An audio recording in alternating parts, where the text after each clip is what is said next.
আইনের রক্ষক এই জন্য নির্বাক দর্শক, কারণ যারা করেছে তারা তৃণমূলের নেতা। তৃণমূলের নেতারা কোনো অপরাধ করলে সেখানকার পুলিশকে নির্বাক থাকতে হয়। এটাই দিদির অলিখিত আইন।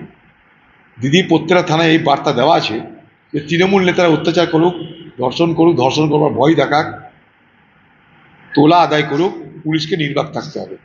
তাই ভবানীপুরে পুলিশ নির্বাক।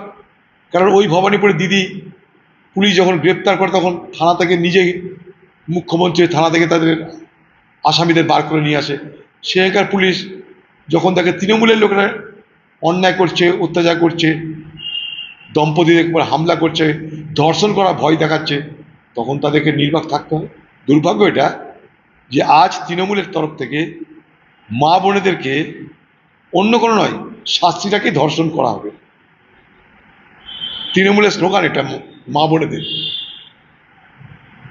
যে বেশি কথা বলো না, বললে ধর্ষণ করে দেওয়া। লোকসভার